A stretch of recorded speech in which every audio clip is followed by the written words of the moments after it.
Good evening, social media. I want to thank you for coming out again with us for 2 weeks straight. And I definitely want to thank our guest, Julius Anthony, for taking time out of his busy schedule to come out and redo our show. I apologize for the frequency and the information and stuff that was going on. We're trying to fix it. So hopefully it's a lot better. I just didn't want to do the program. Last week did not give the program justice because everybody, I had gotten so much feedback saying, "Oh my God, he was awesome and we loved it," and blah blah blah. And when I went back there to hear all that, I said, "No, we can't do that. We just not gonna do our friend like that. We go." I don't want to on my website. I didn't want you to have to send it to people to hear and all this stuff in the background. But it was so much information that a lot of people shared, and they was just like, "Oh, this is just so good because it gives so much good information and nuggets." And so I just want to make sure that we record it again because it's going to be out there for as long as I keep that website up and people can go back and, "Oh, I remember that guy," or whatever. And, "Oh, I grew up with him," or whatever. Yeah. And so I just want to say thank you again for taking the time out your schedule because it was definitely human error and you see how we was fooling around with it today. So we have to do some more training. Look, things happen. Things happen. Well, thank you. So I know one thing here last week we were talking about, we know that you're the founder of the St. Louis Black Authors of Children Literature. Hmm. And one thing I did today, and you know how we was talking about last week, how the kids they should see themselves in books and stuff like that. Hmm. So, this is Black History Month, and I teach business and I teach app development, which is entrepreneurship. And so I said, Michael, I still hear this echo. I said I wanted to showcase Black business entrepreneurs. And I said, minor ladies. I said, what I'm going to say is minor only in recognition because nobody really knew them, but they made tremendous contribution in the business world. And so what I'm saying is when I started reading up on it, I mean, it inspired me. I'm like, oh my God, we got to do this. Actually, to the point, I got salty this weekend because I'm like, wait a minute, man. These people did all this stuff. Like, I found out Maggie L. Wheeler, the first Hmm. African person to charter a bank in Yeah. the 1900s. And, Clara Brown, who was Mm. real estate all over Colorado in the 1858. Look, not 1950, 1850. He is Yeah. her name. She Mm. got 7 houses. Yeah. This 2021, I don't know too many people got 7 houses right now. Absolutely. Absolutely. And so I thought about that because I said this is so about, I said that it was inspiring me just to read up because Hmm. I saw myself and I was like, wait a minute. Mm. If I did it, I can do it. And so if it inspired me, just imagine what will inspire our children when they see themselves.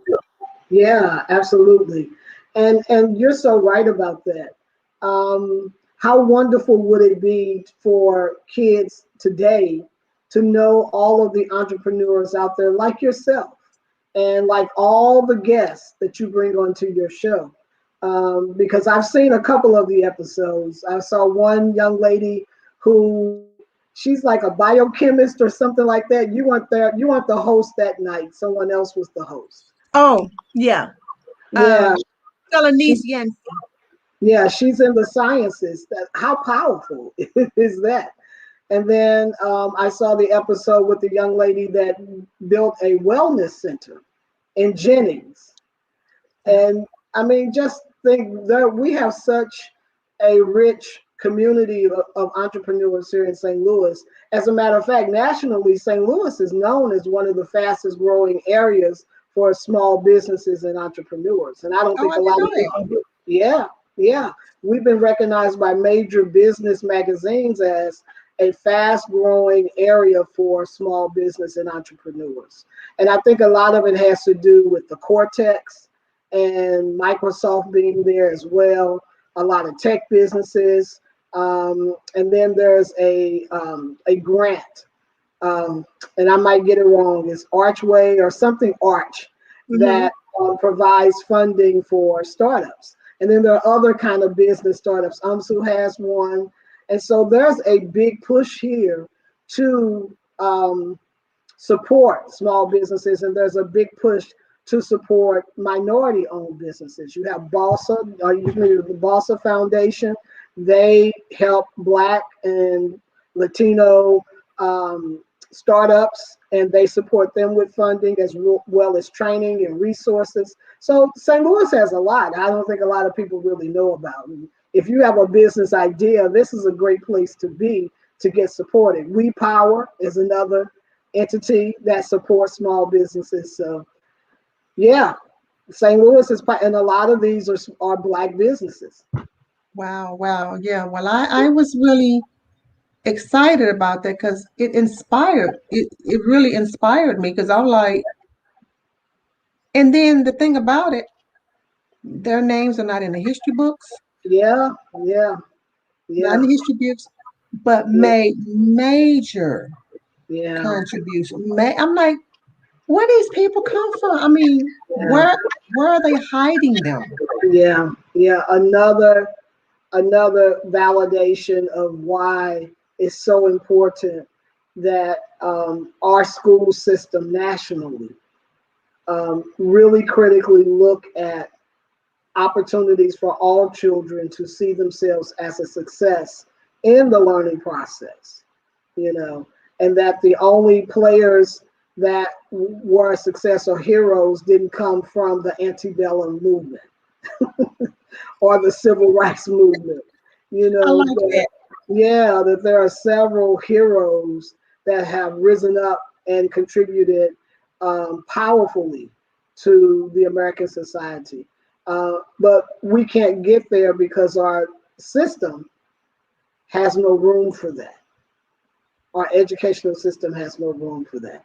And if the text and the literature doesn't support it, then it's not going to happen.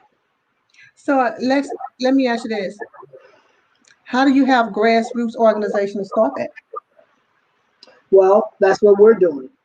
Um, Yeah. that's that's our work, and we are a grassroots organization, and there are a few others, um, but we are the only Black owned, formed, led, founded literacy-based organization that is operating in that space, in the space of one trying to make sure kids are have opportunities to have access to quality literature, but we're Hmm. also the only Black nonprofit that works to ensure that all children are successful readers by the end of their grade.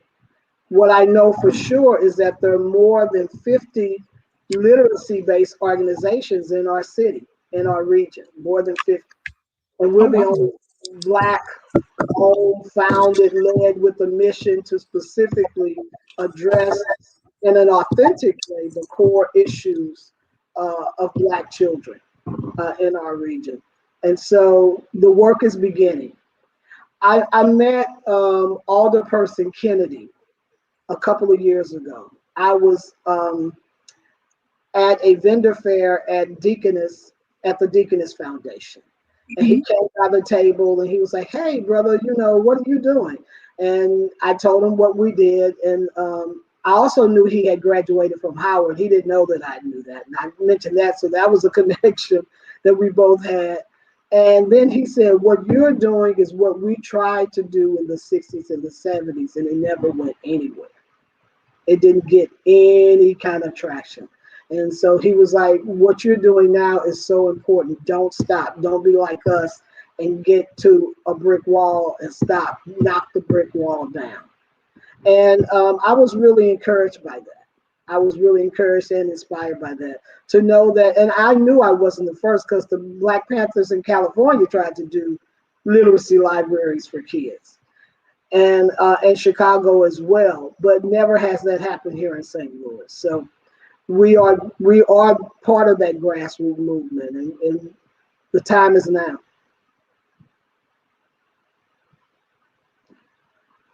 I can't hear you at all, Cynthia. No. Okay, I'm sorry. Here it goes. Now, some of the pitfalls that he probably shared or didn't share, you already knew about. But did he Mhm. share anything that you did know about? That I did, Did did not, not, as far as pitfalls. no.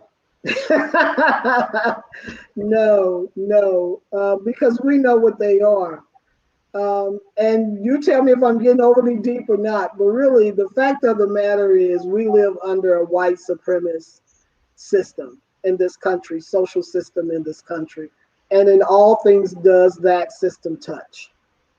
And particularly in education, because that's the place where our country has organized um, a space of socialize us into being Americans.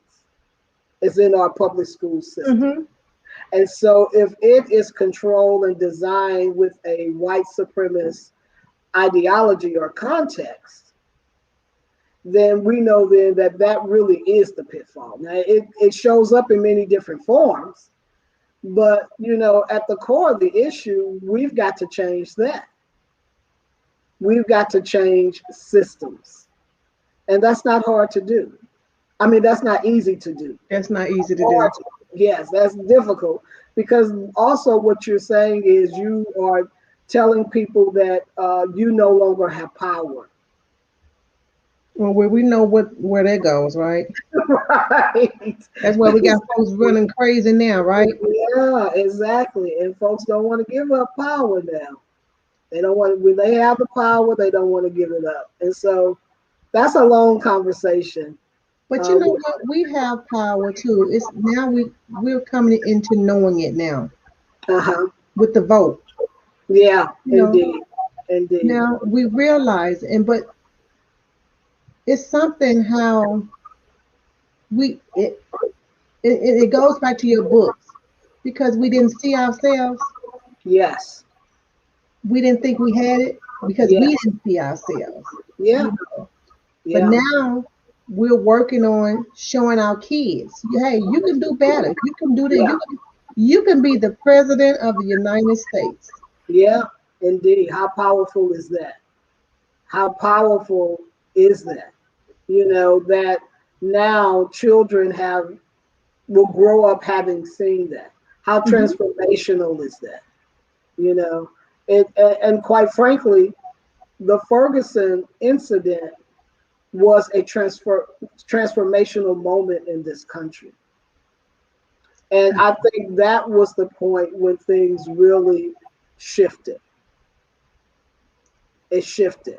It shifted in the sense that every entity within our society had to begin to think about racial equity and looking at the world through a racial equity lens. They may not have wanted to, but they were being forced to do it at that point. And then, not to get overly political, but through this last 4 years of politics, it only rose to the surface.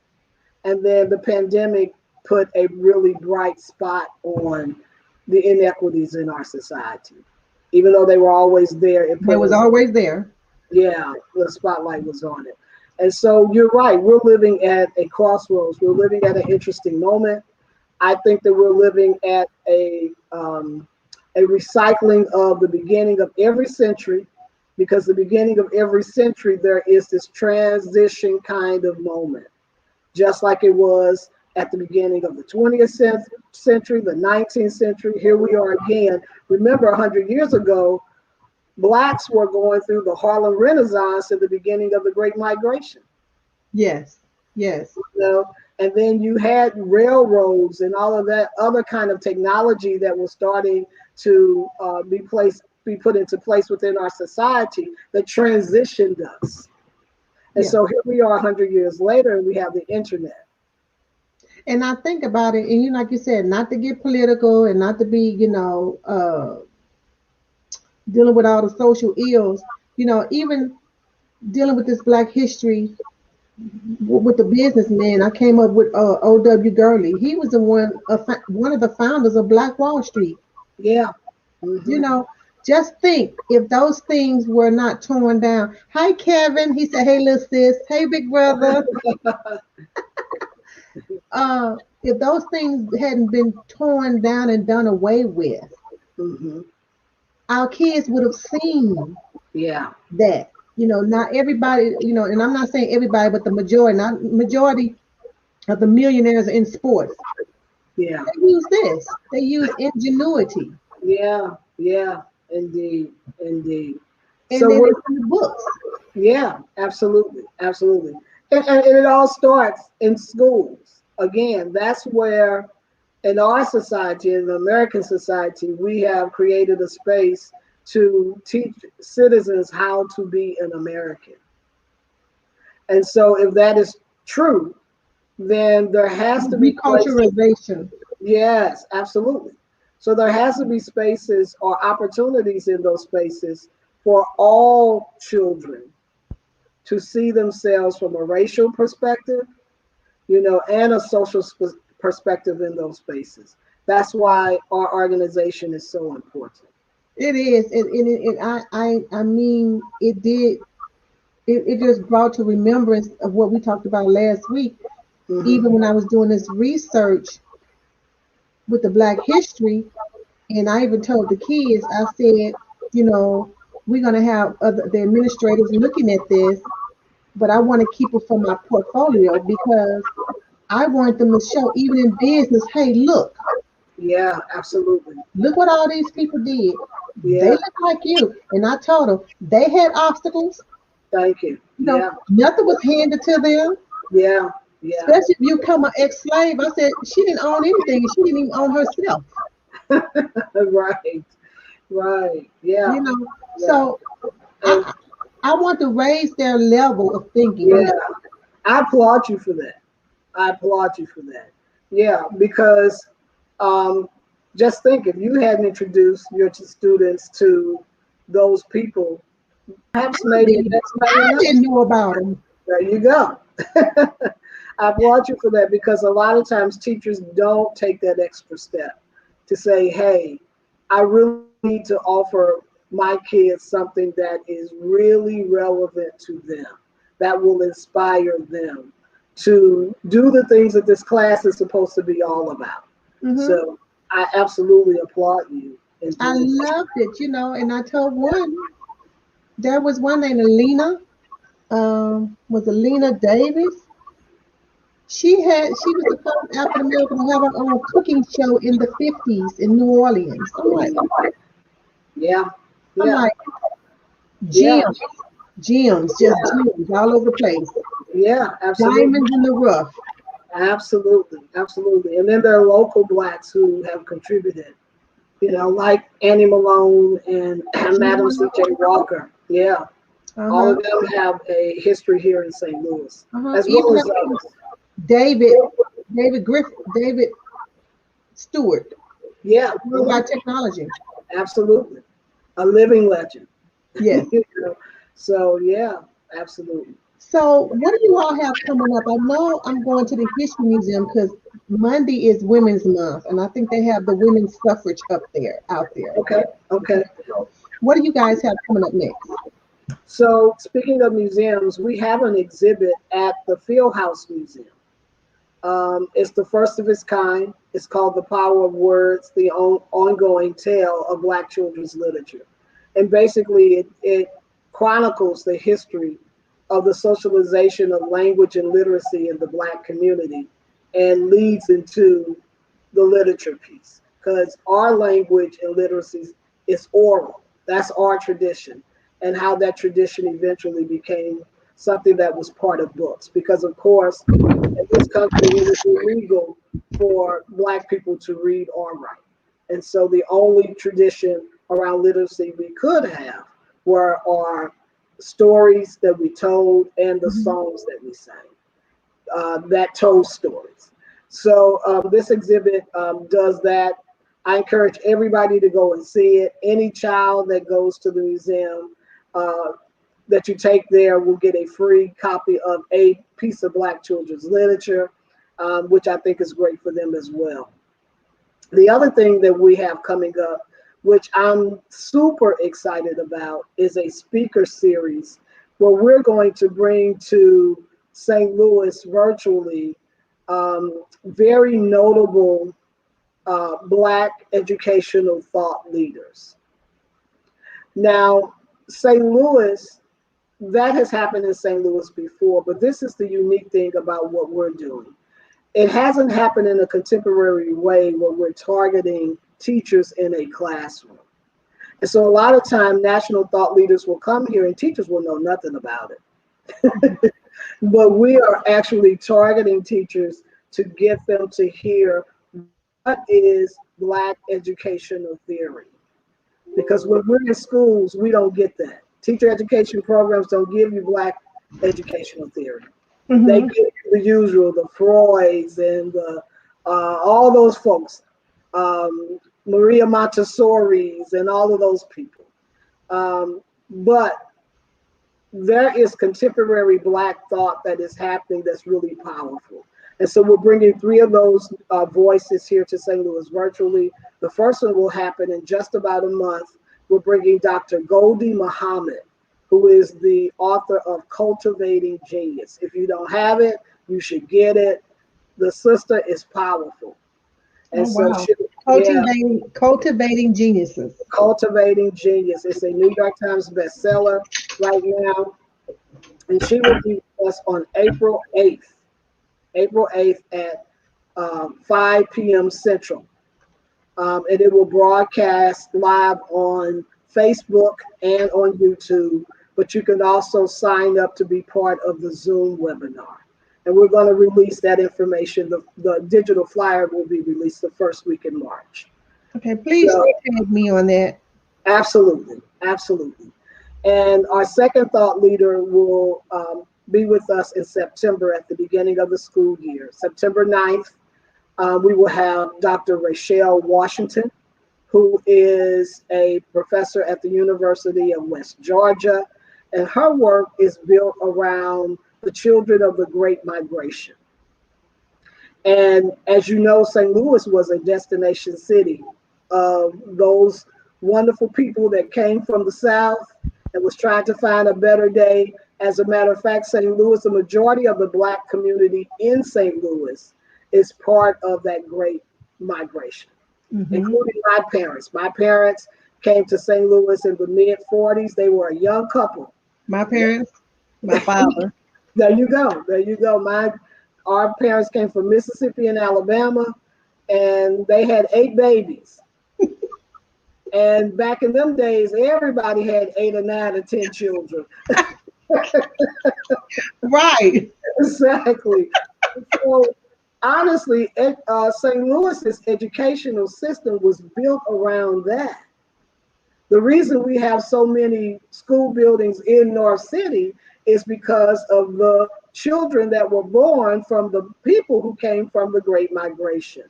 And Right. so Dr. Washington has looked at Dr. Isabel Wilkerson's book, The Warmth of Other Suns. If you haven't read that, you should get it. It's a New York Times bestseller. That book will help you to really understand the heart and the courage of those people that left the South. What And was the name of that one? The Warmth of Other Suns, SUNS. And it even moved me in this way because I knew that our parents had migrated from the South. Mm-hmm. But I also knew that all the people in our community and our church, a lot of those older folks that came from Mississippi, Alabama, Arkansas, we knew that. But Yes. I never knew about the courage it took for them to leave home. Uproot.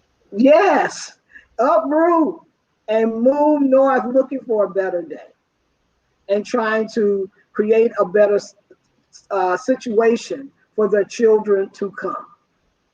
And so it's a book that really reveals that experience. And so we're excited that Dr. Washington's research is around that.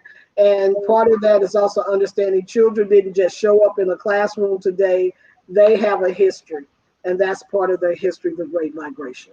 The third speaker is the one that I'm most excited about, Dr. Stephen Peters. He is the president of the International Literacy Association. And his book is, Do You Know Enough About Me to Educate Me? Oh, wow. Yes, it's a good one. And he's a popular speaker. He happens to be the first Black male president of ILA.